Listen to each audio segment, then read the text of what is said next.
नमस्कार, मैं हूं आपके साथ अनुष्का राय और आप देख रहे हैं सफर आपके साथ न्यूज। छठ महापर्व के बाद दिल्ली की भलसवा झील पर गंदगी का अंबार लगा हुआ है, जिसकी सफाई करने के लिए आम आदमी पार्टी के मुकुंदपुर वार्ड से निगम पार्षद कार्यकर्ताओं के साथ पहुंचे झील पर और उन्हें रात में झील की सफाई करते देखा गया। इस दौरान मीडिया को जानकारी देते हुए अजय शर्मा ने भाजपा शासित नगर निगम डीडीए और केंद्र सरकार पर आरोप लगाते हुए कहा कि तीनों जगह भाजपा का शासन है और उसके बावजूद भी झील की सफाई नहीं की जा रही है।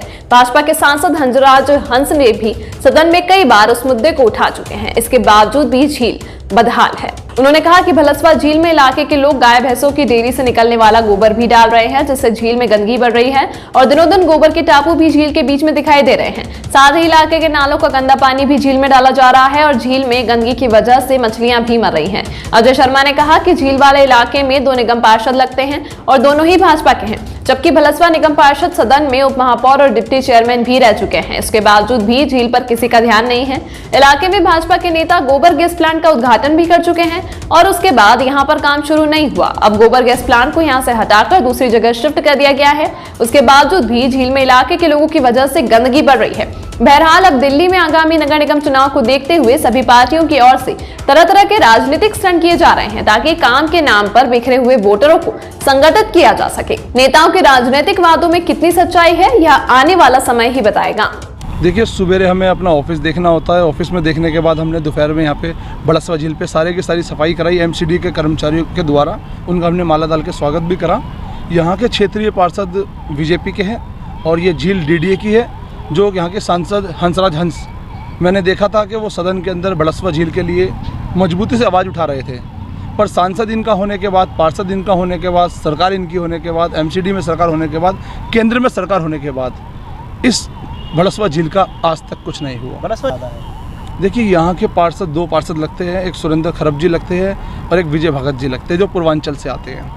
यहाँ पे बहुत बड़ा नारियल फोड़ा गया था, उद्घाटन करा गया था, नेम प्लेट लगाई गई थी, बहुत राजनीति करी गई थी, बहुत सारे नेता आए थे कि भलसवा लैंडफिल को, यहाँ भलसवा को हटा के, गोबर को हटा के यहाँ पे बहुत बड़ा प्लांट लगाया जाएगा। पर मैं आपके चैनल के माध्यम से बताना चाह रहा हूँ, वो प्लांट यहाँ से हट के कहीं और शिफ्ट हो गया। यहाँ के जो पार्षद है, क्षेत्रीय पार्षद, जो डिप्टी मेयर भी रहे हैं, जो डिप्टी चेयरमैन भी है, वो कुछ नहीं कर पाए। मैं आश्वासन देता हूँ, मैंने यहाँ पे मंच पे भी कहा था, ये छठी मैया हमें इस लायक बनाइए, हमें इस सरकार के अंदर लेके आइए जो हम भलसवा का गोबर साफ कर पाएँ। मैं तो इतना ही कहना चाहूँगा, मैं आम आदमी पार्टी का पार्षद हूँ, स्टैंडिंग कमेटी में मेंबर हूँ। स्टैंडिंग कमेटी में भलसवा के लिए आवाज़ भी उठाऊँगा, गोबर के लिए भी आवाज़ उठाऊँगा और एक आश्वासन भी देता हूँ, हे छठी मैया हमें इतना पावरफुल बना दो कि हम एमसीडी के अंदर आए और जितना भी कूड़ा है ये सारा का सारा साफ कराए। अगर हम लोग एमसीडी में आएंगे तो मैं आश्वासन देता हूँ, मजबूती से हम लोग इसे सफाई कराएंगे और इस गोबर का निदान करेंगे। गोबर अगर छठ में इसमें झील में नहीं जाएगा तो झील भी साफ रहेगी और ये दिल्ली की सबसे बड़ी झील है। यहाँ पे दूर दूर से लोग आते हैं घूमने के लिए, जब गंदगी देखते हैं, बदबू देखते हैं तो यहाँ से वापस लौट जाते हैं। देखिए, बिल्कुल पढ़ना चाहिए, क्योंकि यहाँ के पार्षद पूर्वांचल से आते हैं, बिहार से आते हैं, वो छठ मैया की पूजा करते हैं, पर पूजा करने के बाद वो यहाँ कुछ नहीं दे पा रहे हैं। जब मैं बोर्ड के अंदर बैठ के सबसे विनती कर रहा था तो मुझे लोग ये कह रहे थे कि झील की सफाई करा दो। हालांकि बहुत सारे नेता आए, राजनीति करके चले गए, पर मैं इस झील के लिए कुछ ना कुछ ज़रूर करूँगा, इस झील के लिए आवाज़ उठाऊँगा। मेरा काम विपक्ष के अंदर है, विपक्ष का काम है आवाज़ उठाने का। अगर हम हमें पक्ष के अंदर लेके आएंगे, सरकार के अंदर लेके आएंगे, तो हम कुछ करके भी दिखाएंगे। अभी तक के लिए फिलहाल इतना ही। इसी तरह की खबरों को देखने के लिए बने रहिए सफर आपके साथ न्यूज़ के साथ।